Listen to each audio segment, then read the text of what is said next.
Let's talk about gold in Dungeons and Dragons. I've talked about it here before on the channel, and I'm sure some of you have experienced this, but gold may be potentially one of the most superfluous and useless things you ever encounter in your campaign, or the most important. So that's a very polarizing statement, Ted. By the way, my name is Ted, and this is Nerd Immersion. What do you mean? Well, unfortunately, in 5th edition Dungeons and Dragons, we don't really have a good way to expend a ton of gold. Now, there's some things you can do, and I'll talk about them. There's a couple things in the DMG that we can discuss, and there's a ton of homebrew, but homebrew is homebrew. You know, you never know what that's gonna happen. So, you get gold. There's no proportionate like if we did a previous video where we talked about the wealth by level, and we kind of looked at that. I think, yeah, we referenced that in the past. So it shows you in the magic item video how many magic items you should get.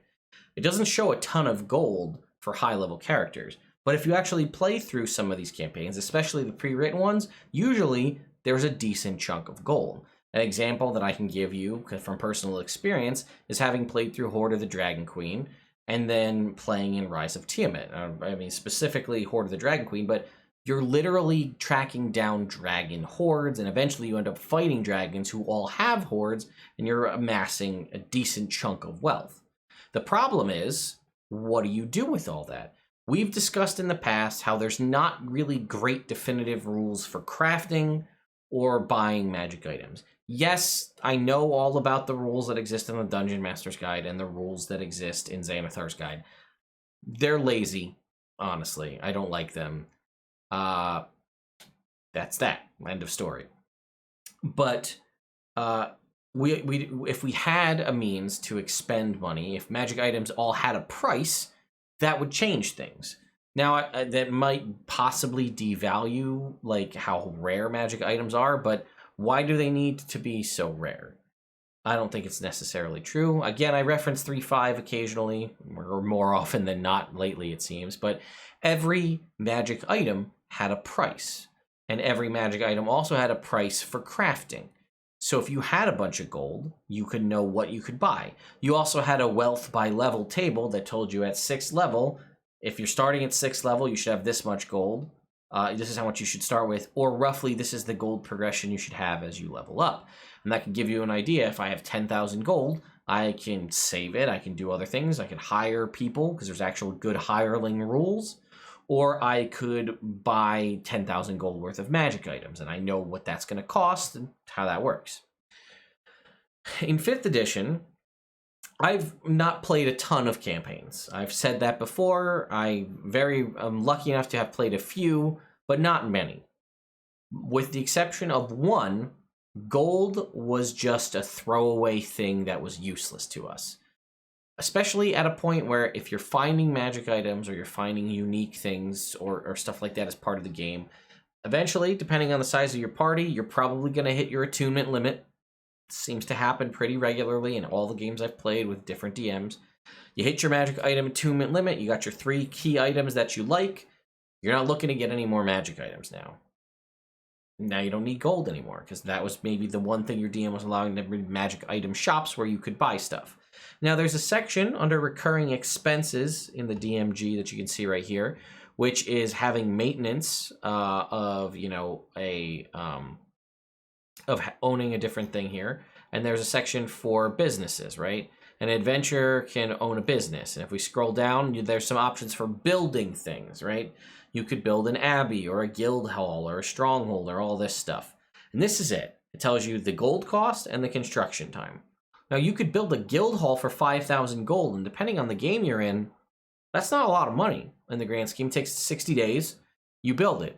There's no real good rules about how to maintain your guild hall and what that does, so you have to kind of make all of that up. There's a little bit here, again, about ongoing costs and how much it takes to, how many people and how much it costs to maintain it, and some very high-level rules. I think they're either in here or maybe in Xanathar's about running the business and what that means. Or no, here it is, running a business.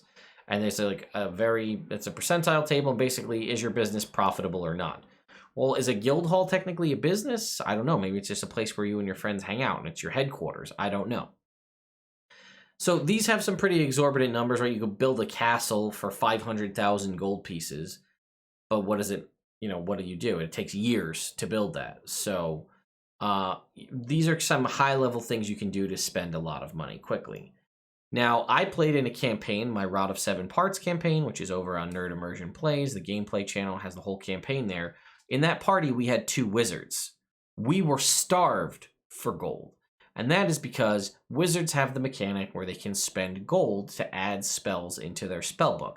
So in my experience, any campaign where we've had wizards in the party, 1, or in this case happens to be 2, gold was a hot commodity because we could always be expanding our spell list and having the number of prepared spells and all that by buying scrolls from a shop, potentially buying the scroll in the first place, which costs money, and then taking the gold and time needed to copy that into our spellbook. Even if we had access to the scroll already that we didn't have to purchase, we still had to spend the gold to copy it into our spellbook. So that is potentially 1, if not 2 sinks for gold. Buying the scrolls or things ahead of time and then copying them into the book, or just copying them into the book, or trading spells between the 2 wizards. Hey, can I get Lightning Bolt from you and I'll take Mirror Image from you? Now we're spending gold transferring from each other's books. Time and gold. Time, less of an issue unless there's something pressing. The time can be forwarded along, but the gold was the hard limiting factor on that. In that, I felt good. We were usually gold was a tough thing for us to handle. We were like, hey, what can we do to scrounge together 250 gold so I can copy this 5th level scroll, into my spellbook or whatever the number happens to be. And that happened often because we were trying to find ways to mitigate the specific situations we found ourselves in. We made the best use as we could of the 2 spells you get leveling up as a wizard, but for the most part, if we wanted to go beyond that, we needed gold. Counter that with my Horde of the Dragon Queen campaign that I played, where we had a superfluous amount of money by the end of it. We built a town with the building a stronghold thing because we didn't have anything else to do.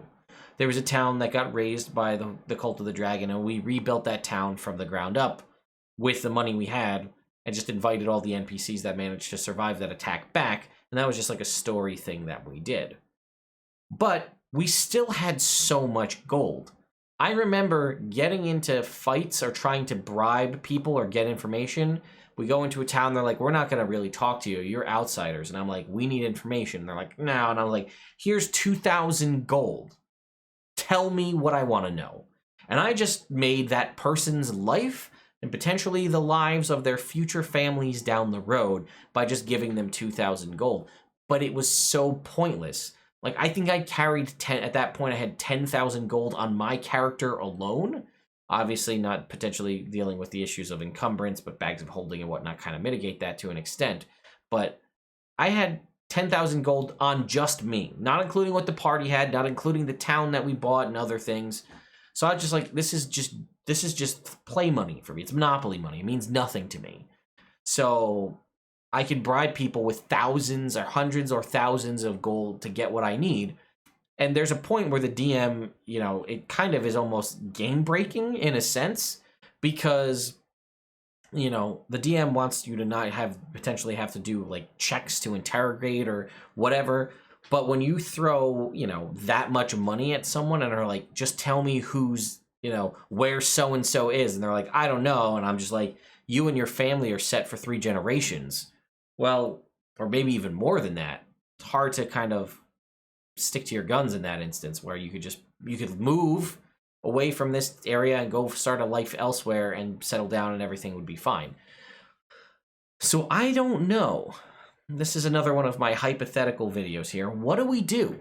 What do we do to make gold more useful? I talked about it in the video about death and dying, potentially jacking up the price of diamonds by adding a 0 to all the resurrection spells requirements, so that a revivify spell is a 3,000 gold piece diamond and a resurrection spell is 10,000 gold pieces.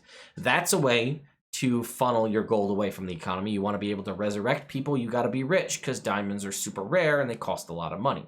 Or maybe diamonds aren't super rare, but the higher quality diamonds that you require to have to cast these spells is significantly higher amount, so then that is a sink for your gold. makes you, one, it'll make you value the party more and make sure healing spells and things are managed carefully around the players. But, you know, it might be an effort to be like, hey, so-and-so died. It's going to take us a while to scrounge up 3,000 gold to bring him back. Or, you know, we had plans for this goal, but now we got to blow all 3,000 of it to revivify somebody if they happen to, you know, if we have the minute to do so, or 5,000 if we're going to cast Raise Dead. So that's a potential option to change up how gold and its value and its usefulness in the game. But I don't have a good answer. How have you mitigated gold in your games? Maybe it's just me in the couple games that I've played in where the DMs have been relatively generous with the gold and things that it hasn't come up too much. You know, if you play in a game where gold is like, your DM gives out gold in like the dozens amount, like you get 24 gold pieces here, 30 gold pieces here, and you're leveling up and you're getting higher and higher level, and you're getting less, you know, the same sort of pay that you were getting at level 1. Then yeah, gold might be a little bit, this is probably not the video for you. But, you know, when you start gaining power and start going after more things, the amount of money you can charge for, hey, I'm going to help so-and-so out, our fee is 200 gold pieces. Our fee is 500 gold pieces. Hey, I'll hunt down that dragon you want and bring its head back to put on your tavern wall for 2,000 gold pieces. Sure.